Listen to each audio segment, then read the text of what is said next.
Gloria al Señor. Dice así la palabra de Dios en Isaías capítulo 6 versículo 1. En el nombre de Jesús. En el año que murió el rey Uzías, vi yo al Señor sentado sobre un trono alto y sublime, y sus faldas llenaban el templo. Vamos a repetirlo. Dice que en el año, diga conmigo, en el año que murió el rey Uzías, vi yo al Señor sentado sobre un trono alto y sublime. Quiero predicar un momento con el título: El rey sigue vivo. Gloria al Señor. Dígale al que está a su lado antes de sentarse: el rey sigue vivo. Aleluya. Pueden sentarse. El rey sigue vivo. Gloria a Dios. La nación de Israel era una nación diferente a las demás naciones. Y es que cuando el profeta Samuel estaba envejeciendo y sus hijos no siguieron los pasos del profeta Samuel, el pueblo de Israel se reúne con Samuel y le dice a Samuel: Samuel, nosotros necesitamos un rey como lo tienen las demás naciones. Tú ya estás muy anciano y tus hijos no han seguido tus pasos. Así que nosotros necesitamos que usted busque la manera, busque la forma, hable con Dios. Pero Israel necesita un rey. Si usted conoce la historia, sabrá que en principio el mismo Samuel le dice los problemas que resultaría tener un rey, pero ellos aún así decidieron tener un rey como las demás naciones lo tenían. Pero el rey que empezó a reinar, el primer rey que empezó a reinar en Israel, no fue un rey escogido por votaciones. No fue un rey que el pueblo empezó a mirar la característica de las personas, de las personas que podían ser el rey. Dijeron: bueno, vamos a escoger a fulano o a perencejo. No, Dios mismo escogió un rey para Israel y se llamó Saúl. Diga gloria a Dios. Aleluya. Así que Israel, usted conoce la historia de que después de Saúl ser el rey de Israel, y Saúl no pudo continuar siendo el rey, eso lo vamos a hablar un poquito más adelante. Dios mismo escoge a David para que sea el sucesor del rey Saúl. Así que la nación de Israel no habían elecciones. Dios escogió a estos primeros reyes a su nombre. Aleluya. Por esa razón, cuando un rey en Israel moría, Israel sentía que lo habían perdido todo.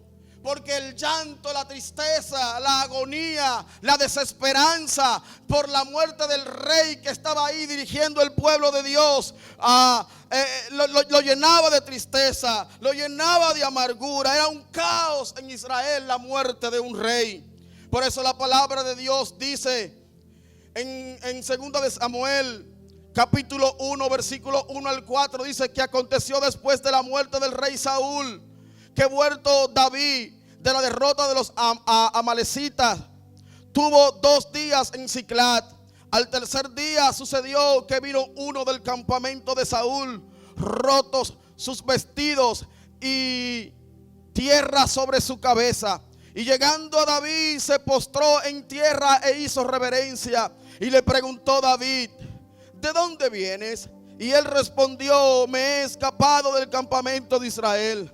David le dijo: ¿qué ha acontecido? Te ruego que me lo digas. Y él respondió: el pueblo huyó de la batalla, y también muchos del pueblo cayeron y son muertos. También Saúl y Jonatán su hijo murieron. Versículo 11 del mismo capítulo dice: entonces David, haciendo de sus vestidos, los rasgó, y lo mismo hicieron los hombres que estaban con él. Y lloraron, escucha bien, y lloraron y lamentaron y ayunaron hasta la noche por Saúl y por Jonatán su hijo, por el pueblo de Jehová y por la casa de Israel, porque había caído a filo de espada. Cuando David y los que estaban con él se enteraron de la muerte de Saúl, dice la Biblia que rasgaron su vestido.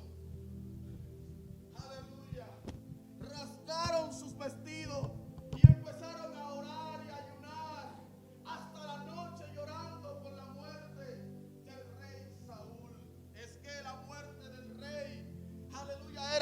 traía. Y a pesar de que Saúl no había sido un buen rey, había, como decimos nosotros los dominicanos, había metido la pata en muchas ocasiones. Aún así, cuando David se enteró de la muerte del rey Saúl, lloró a su nombre. Cuando yo leí este versículo, de que en el año, el primer versículo que leímos, que en el año que murió el rey Usías,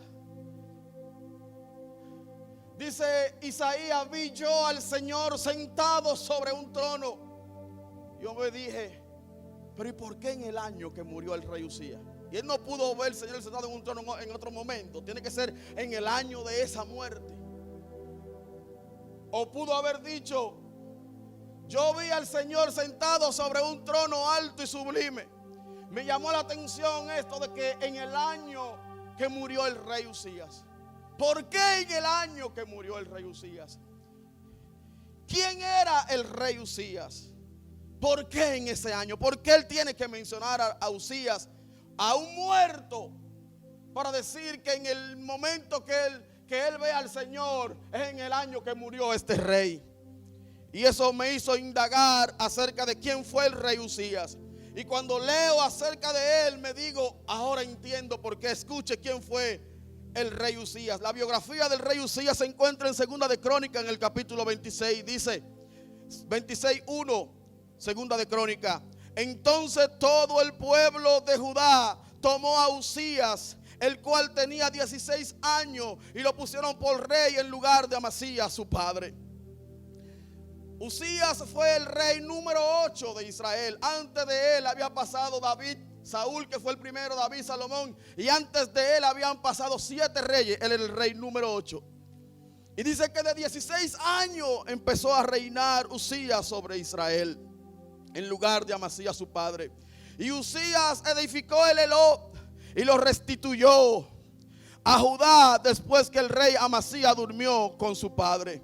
De 16 años era Usías, versículo 3, cuando comenzó a reinar, y 52 años reinó en Jerusalén. El nombre de su madre era Jocalía de Jerusalén. El 4, e hizo lo recto ante los ojos del Señor, conforme a todas las cosas que había hecho Amasías su padre. Persistió en buscar a Dios en los días de Zacarías, entendido en visiones. No estamos hablando de cualquier rey. Estamos hablando de un rey que hizo lo recto ante los ojos de Jehová, conforme a todas las cosas que había hecho Amasías su padre. Persistió en buscar a Dios en los días de Zacarías, entendido en visiones. Aleluya. Y en estos días que buscó a Jehová, él lo prosperó, le prosperó.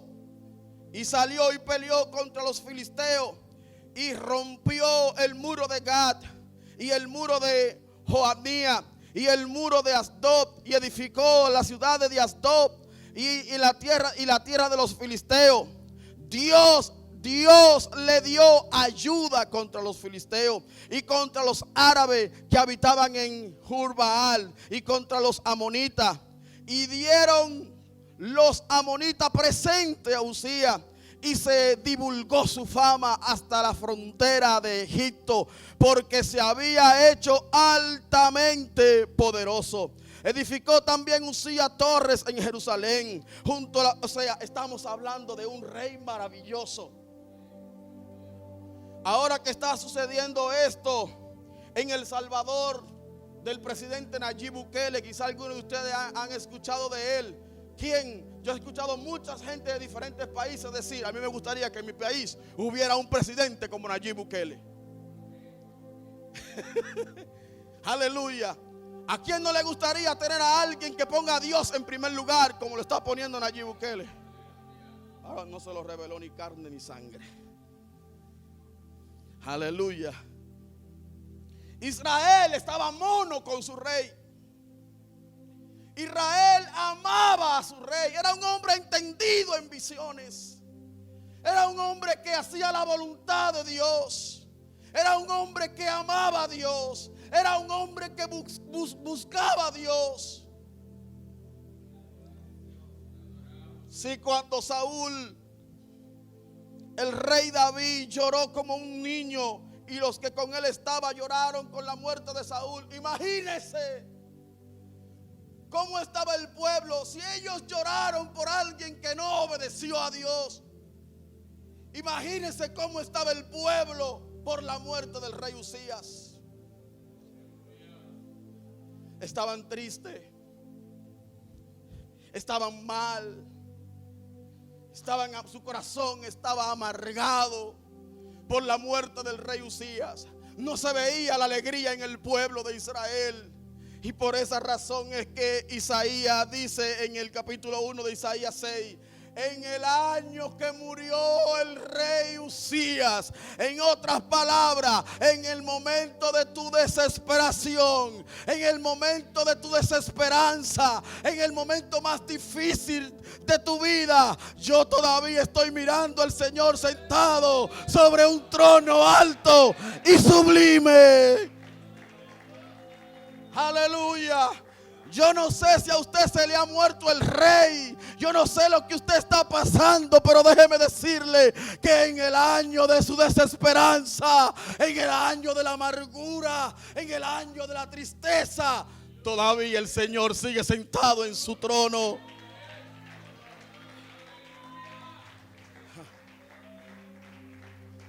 Quizás el pueblo pudo haberle reclamado a Dios, porque al final de sus días Usías cometió muchos errores también. Pero el pueblo pudo haberle reclamado a Dios, como hacemos nosotros muchas veces cuando nos está pasando algo difícil. ¿Por qué a mí? Israel quizás estuvo diciendo: Señor, pero si este rey era un rey que te amaba, era un rey que hacía lo que tú le pedías, ¿por qué murió? ¿Por qué te lo llevas? Era un hombre joven relativamente hablando. Empezó a reinar a los 16 años y reinó ¿cuántos años? 52 años. Era un hombre joven, 68 años. Aleluya. ¿Por qué murió? ¿Por qué se lo llevó? Hay cosas que nosotros no entendemos, pero yo quiero decirle en esta tarde que Dios sabe lo que está haciendo. Dios está en control de nuestras vidas. Aleluya. Y hay cosas que en el momento no entendemos el por qué, pero algo bonito está preparando Dios, porque la palabra de Dios dice: sabemos que a los que aman a Dios, todas las cosas les ayudan a bien. Aleluya. Escuché la historia de una hermana que tenía un hijo que estaba en delincuencia, estaba robando, atracando en las calles, pero ella siempre en las oraciones, en los cultos de oración, en la iglesia, siempre llegaba temprano y ahí estaba de rodillas y se le escuchaba orar a la hermana diciendo: Señor, mi hijo te va a servir. Mi hijo, yo sé que mi hijo está haciendo cosas malas allá afuera, pero yo sé que mi hijo te va a servir. Mi hijo te va a servir, mi hijo va a predicar tu palabra. Yo lo declaro, tu palabra dice que creamos en ti y que yo y mi casa, Señor, te vamos a servir. Así que yo declaro que mi hijo te sirve. Se le escuchaba a la hermana siempre orar por su hijo. Ella ayunaba por su hijo. Ella declaraba que su hijo iba a predicar la palabra. Años pasaban y ella seguía orando con el mismo ánimo. Yo sé que Dios va a hacer algo. Yo sé que Dios lo va a cambiar. Yo sé que Dios lo va a transformar. Pero en un atraco, un día, una bodega, un colmado, parece que el dueño del colmado sacó una arma de fuego. Y cuando los atracadores, donde de entre ellos estaba su hijo, uno de ellos sacó una arma y tuvo que dispararle al hombre del colmado, y todos ellos fueron apresados. Entre ese grupo, aunque no fue su hijo, el hijo de la hermana que disparó, pero ahí estaba con ellos, y ellos fueron todos apresados. Y cuando lo llevaron a la cárcel, el juez lo sentenció a muchos años de prisión a su hijo. Y entonces la hermana, que antes se le veía ayunando y orando en la iglesia por su hijo, ahora empezó su fe a menguar y a bajar. Y ella le reclamaba. Antes se le escuchaba declarando a su hijo apóstol y profeta, pero ahora nada más se le escucha reclamarle a Dios. ¿Por qué, Señor? Tengo años orando por mi hijo para que lo cambies. Tengo años orando para que uses a mi hijo. Y en vez de eso, permite que mi hijo sea llevado a la cárcel, donde yo estoy segura que va a salir peor que como estaba. ¿Por qué lo hiciste? Tanto tiempo ayunando por mi hijo, tanto tiempo intercediendo por él, y mira lo que tú permites. Empezó a faltar a la iglesia, empezó a alejarse de Dios, mientras su hijo estaba en la cárcel. Pero en una de sus visitas a la cárcel, ya no, a ella no se le escuchaba orar como oraba. Ya había que irle a visitar y animarle: hermana, siga hacia adelante, Dios está en control. Y aunque ella no respondía con palabras, pero en su mente decía: si Dios estuviera en control, mi hijo estuviera en la iglesia. Tantos años orando por él, y ahora tantos años va a estar en la cárcel. Qué difícil para esta hermana. Pero en una de sus visitas a la cárcel, su hijo no había notado que ella había dejado de asistir a los cultos, había dejado de ir a la iglesia, iba un mal día. Su hijo no sabía que su semblante, no lo había notado, que su semblante había cambiado, que no era la misma madre que siempre estaba feliz y siempre dándole un consejo. Pero en una de sus visitas a la cárcel, su hijo la ve y le dice: mami, ¿qué pasa? Te veo diferente, no te veo como la madre que siempre he solido ver, te veo transformada. ¿Qué pasa, mami? Ella le dice: hijo, me he pasado mi vida orando para que Dios te transforme, y en vez de Dios transformarte, lo que hace es traerte a este lugar donde lo que hay es delincuente, que yo sé que tú vas a empeorar en vez de cambiar aquí. No estoy cómoda con Dios, no estoy contenta con Dios. Dice: mami, no, permíteme. No, hijo, no me interrumpa. No estoy contenta con Dios. Tantas oraciones, tanto ayuno, ¿por qué a mí me tiene que suceder esto? ¿Cuántas personas, madres no cristianas, tienen a sus hijos en la iglesia? Y yo que sirvo a Dios y que he orado tanto por ti, mira lo que sucede. Entonces le dice: mami, por favor, déjame hablar. Y cuando por fin le deja hablar, le dice: mami, la semana pasada en el culto le entregué mi vida al Señor, y Dios me trajo a este lugar, mami, para aquí en este lugar tratar conmigo. Gracias. Si Dios no me hubiese traído a este lugar, yo no hubiese conocido a Dios. Dios tuvo que traerme a este lugar para poder conocerle. Mami, yo le doy gracias a Dios por haberme traído a este lugar. Ahora la hermana sale de la cárcel diciendo al Señor: Señor, perdóname. Señor, yo no entendía por qué había sucedido esto. Señor, perdóname. Y ahora la madre que solo le reclamaba a Dios, ahora está diciendo: Señor, gracias por haber llevado a mi hijo a la cárcel. Iglesia, nosotros no entendemos el porqué de las cosas, pero Dios sabe lo que hace. Dios está en control.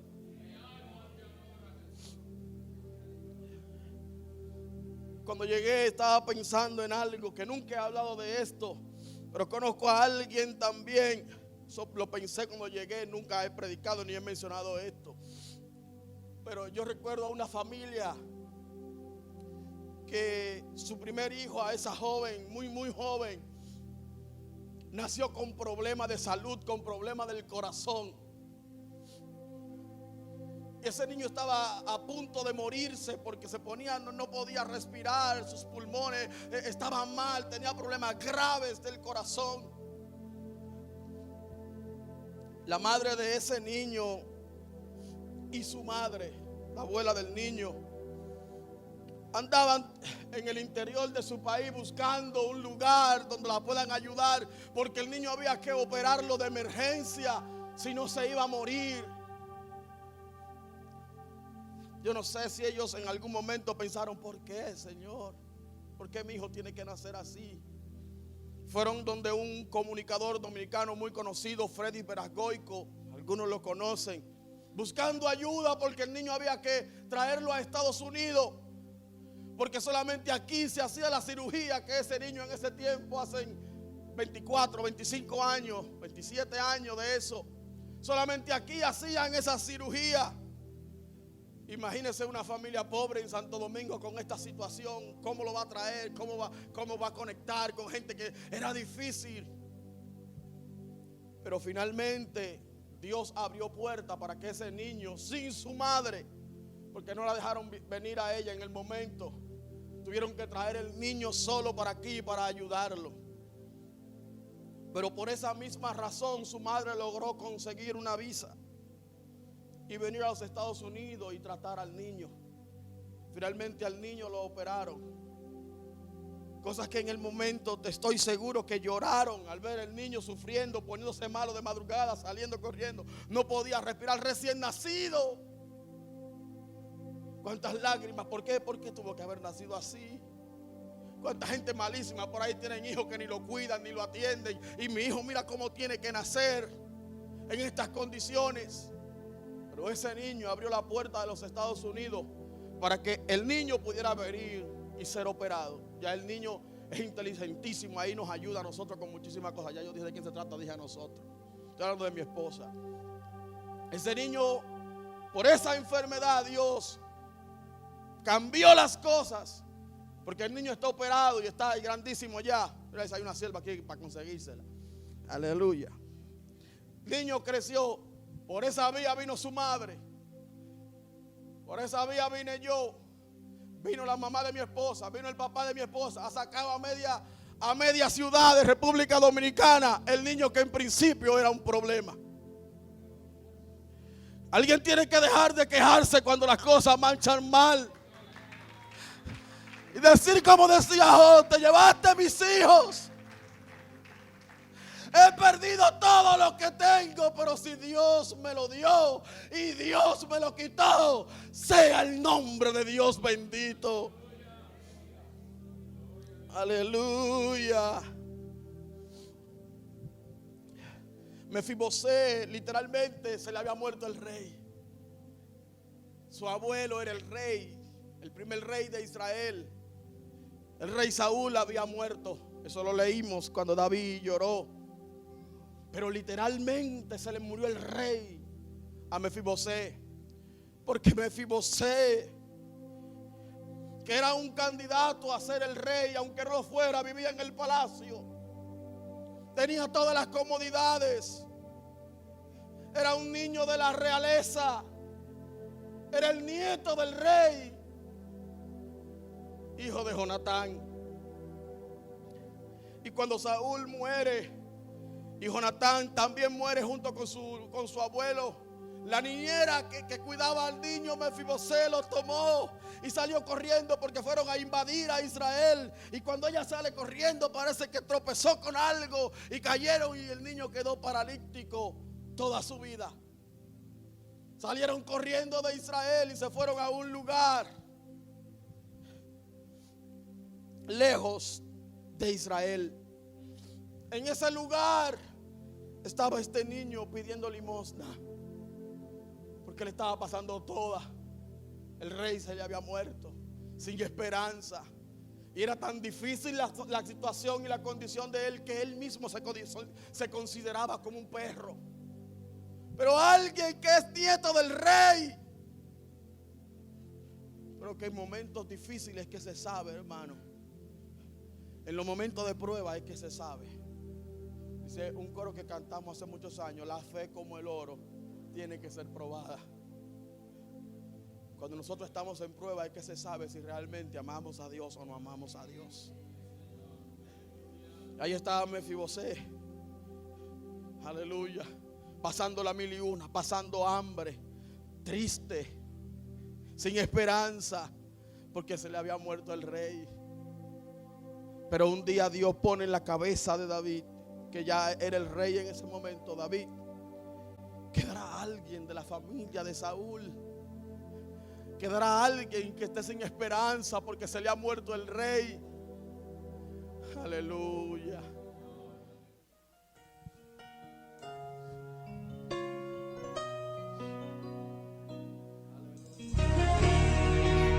Esta es la historia del rey de Mefibosé que estamos hablando. Gloria al Señor. David llamó a Siba y le preguntó: ¿hay alguien de la casa de Saúl a quien yo pueda ayudar? Recordándome del pacto que hice con mi amigo Jonatán, quiero hacer misericordia, honrando su amistad. Y Siba le respondió: existe uno, mi señor, que habita en Lodebar, tierra de tristeza y dolor, donde reina la maldad. La miseria es realidad. Es una tierra sin sueños, Señor, lugar de pavor. David le dice a Siba: háblame más de ese hombre, por favor, ya díganme su nombre. Señor, se llama Mefibosé, mas él no puede andar. Es inválido, Señor, no se puede ni arrastrar. Manda a llamar a ese hombre, que con él yo quiero hablar. Y dile a Mefibosé que el rey lo mandó a llamar. Y mirándolo a los ojos, David le dijo: lo que era tuyo te devolveré. Voy a restituir lo que la vida te robó. El último en la casa de Saúl ya no será más aquel a quien nadie le da valor. Vas a vivir en la casa del rey, vas a sentarte en la mesa del rey, vas a vestir las ropas del rey, vas a sentarte al lado del rey. La miseria nunca más conocerás, un adiós a Lodebar tú vas a dar. Tu vida nunca más será igual, el rey te mandó a llamar. Está bien, gracias, gloria al Señor. Esta es la historia de Mefibosé. Aleluya.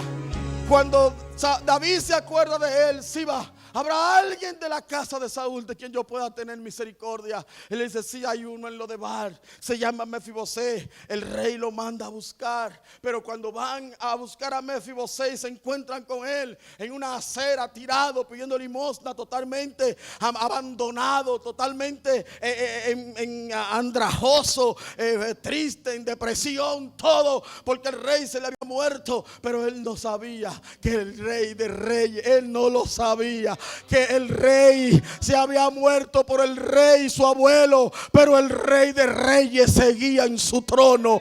Y cuando van y le dicen: tú eres Mefibosé, tú eres el nieto del rey Saúl. Y él, asustado, pensando: pero ven acá, y para qué me preguntan, yo lo veo muy bien vestido a ustedes. Nunca personas tan bien vestidas han venido a preguntar por mí. ¿Quiénes son ustedes? No, que el rey te mandó a llamar. Me imagino que empezó a reírse.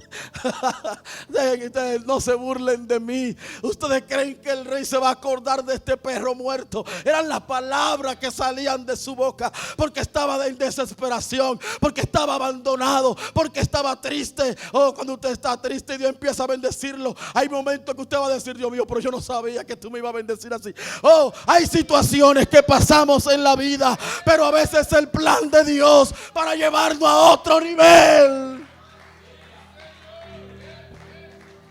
José pudo haber dicho: ¿Por qué mis hermanos me tratan así? ¿Por qué mis hermanos me venden como si fuera un animal?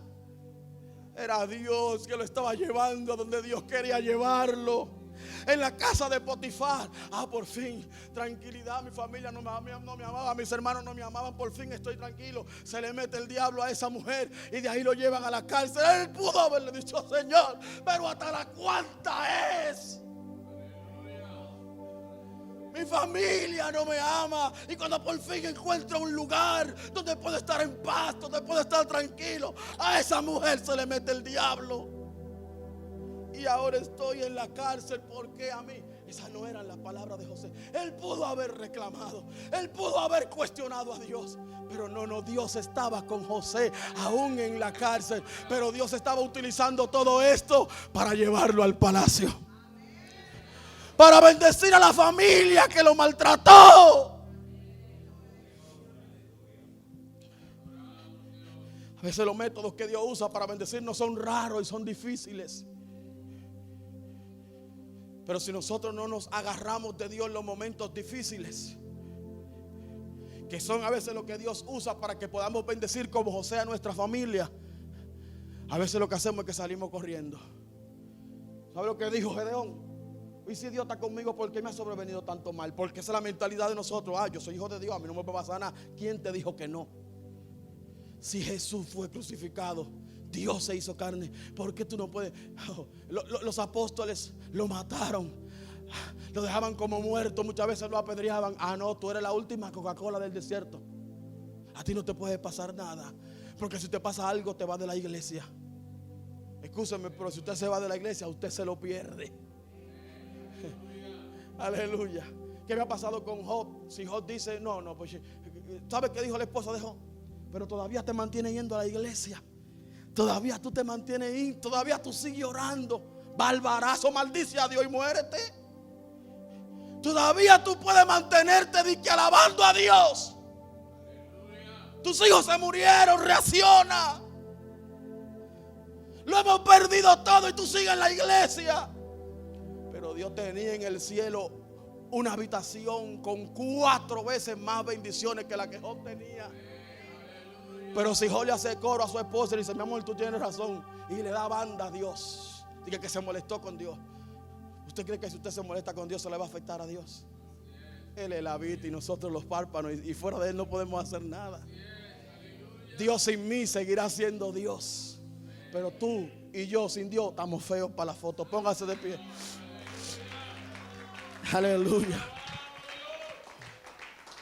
Hay momentos difíciles, pero el Rey sigue vivo. El Rey está en control. Asaf dijo en el Salmo 73: casi me voy al mundo, porque yo veo como la gente en el mundo prospera, hablando mentiras y haciendo maldades, y yo que le sirvo a Dios, mira, en vano me convertí, en vano he lavado mis manos en inocencia. Pero cuando entró a la presencia de Dios, dijo: yo estaba loco, qué torpe estaba yo. Yo quiero abrir este altar, no sé si alguien quiera pasar aquí y decirle: Señor, ayúdame en los momentos difíciles, porque si no estás en momentos difíciles, van a venir, y tú necesitas fuerza para cuando lleguen esos momentos, porque cualquiera en esos momentos se aleja de Dios. Cualquiera duda. Conocí a alguien en Perú y le estábamos predicando y dijo: a mí no me hablen de Dios, que Dios se llevó a mi mamá. Y esa persona iba a la iglesia, pero porque su madre murió de cáncer, dijo: a mí nadie me hable de Dios, que si Dios me amara no se hubiese llevado. Hay momentos difíciles, y si usted no lo ha vivido, lo va a vivir. Usted necesita estar agarrado de Dios y creerle a Dios. Creerle a Dios. No le digo a tu esposa: mira, como una cualquiera, tú has hablado. Si Dios me dio todo esto y Dios me lo quitó. Decía: aunque Él me matare,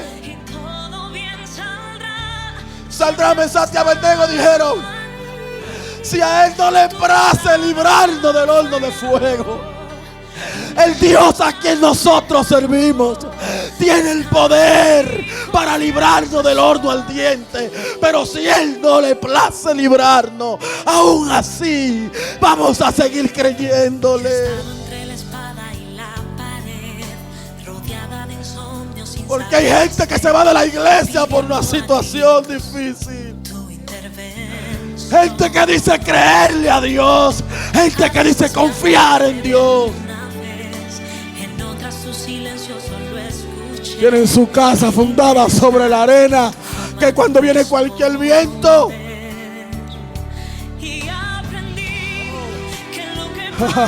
Él está en control. El Dios que te guarda no se adormecerá, no se dormirá, porque Él está en control de tu vida. Él sabe, Él te conoce, Él sabe quién eres, Él sabe cuánta hebra de cabello hay en tu cabeza. Él no te ha dado la espalda y nunca te dará la espalda, porque Él te ama. Es imposible que no vengan situaciones difíciles a nuestras vidas. Es imposible, pero Él está ahí contigo como poderoso gigante. Él está contigo. Él no te ha dejado sola. Él no te ha dejado sola.